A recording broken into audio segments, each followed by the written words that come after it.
Dalili za mimba changa ya kuanzia siku 1 hadi miezi 3. Wanawake wengi wamekuwa na changamoto ya kutokufahamu kwamba wana ujauzito, hasa katika zile siku za mwanzo kabisa, yani wiki 12 za mwanzo kabisa za ujauzito.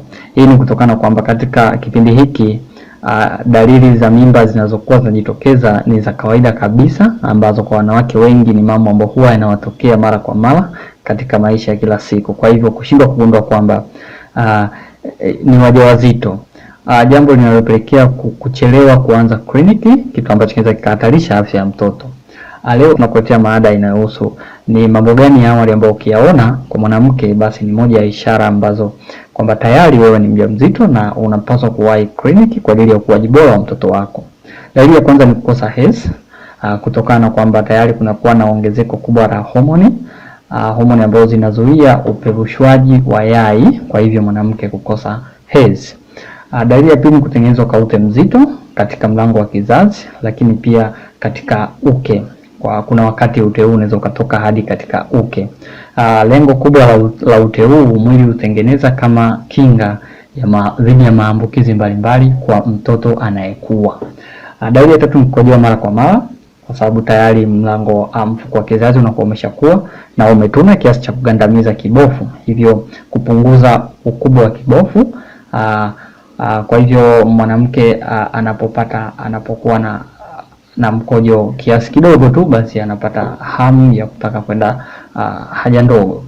Dalili ya tatu ni kichefuchefu na kutapika. Inatokana na mabadiliko makubwa ya mwili. Vile vile kuchoka, hasa wakati wa asubuhi. Mwanamke anaamka asubuhi anakuwa amechoka, anajisikia vibaya. Basi unapoona dalili kama hizi, basi ni baadhi ya dalili ambazo ni viashiria kwamba tayari wewe ni mjamzito. Dalili nyingine ni kutokwa na damu. Kuna wakati unaweza ukatokwa na damu, hasa wiki ya 8, kwa maana ya kwamba mwezi wa 2 na kuendelea. Mwanamke unaweza ukapata damu, unaweza ukatoka damu ukashangaa kwa nini ninatoka damu kipindi ambacho si cha hedhi, lakini pia damu yenyewe si nyingi, inatoka ya kawaida, inakata, inatoka siku 2 inakata. Kwa hiyo ni moja ya dalili kwamba tayari wewe ni mjamzito. Vile vile sehemu ya ndani ya uke hubadilika rangi na kuwa na hali ya blue. Hii inatokana na kwamba mwili unatengeneza kiwango kikubwa sana cha mishipa ya damu kwa wingi katika mfumo wa uzazi, ili kuhakikisha kwamba damu inafika na inasambaza mahitaji yote muhimu kwa ajili ya ukuaji wa mtoto, ikiwemo lishe pamoja na hewa. Vile vile kwa mama mjamzito, matiti hujaa, husimama na wakati mwingine kuuma, hasa sehemu za chuchu huuma. Hii ni kwamba ni moja ya kazi za mwili, kwamba mwili unaandaa mazingira ambayo ni rafiki zaidi kwa mtoto hasa atakapozaliwa. Kwa hiyo chakula cha mtoto kinaandaliwa kuanzia mimba inapotunga. Vile vile chuchu kuwa nyeusi na kuota vipele kwa mama mjamzito. Chuchu kuvimba pamoja na kuwa nyeusi, sehemu zinazozunguka chuchu huwa nyeusi na kuwa na vipele ni moja kati ya ishara kwamba tayari wewe ni mjamzito. Kwa hiyo ni vyema kufika kituo cha afya kuangalia na kudhibitisha ili uanze kliniki. Vile vile damu huongezeka kwa kiwango kikubwa kwa mama mjamzito. Kiwango chake cha damu huongezeka ghafla, ili kuhakikisha kwamba kuna ongezeko la mwili unakizi ongezeko la mahitaji ya ukuaji wa mtoto. Kwa hiyo damu huongezeka kwa kiwango kikubwa pia.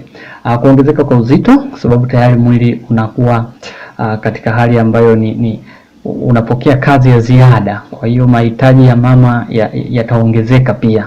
Kwa hiyo mwili utaanza kutengeneza chakula na hifadhi zaidi kuliko kawaida, kwa sababu tayari kuna kiumbe ambaye anahitaji pia naye kula, anahitaji pia kuishi katika mazingira ambayo ni mazuri zaidi. Vile vile kuna maumivu na kukaza kwa misuli. Kwa mwanamke mjamzito, hii ni moja dalili kubwa sana. Unaweza kuwa umekaa mara unapata ganzi, unajisi maumivu ya mgongo, hujui ametubishwa na nini, hauna shida yoyote, hujaenda hospitali ukaambiwa unaumwa, basi ni moja ya ishara kwamba tayari inawezekana wewe tayari ni mjamzito. Vile vile uwezo wa kutambua harufu na ladha unaongezeka kwa kiwango kikubwa.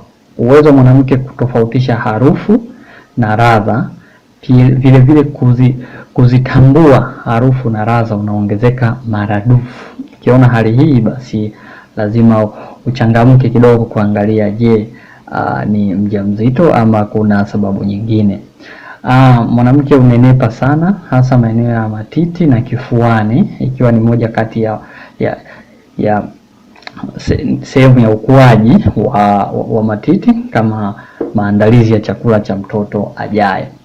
Vile vile mfuko wa uzazi hukua na kusogea mbele ya via vya uzazi.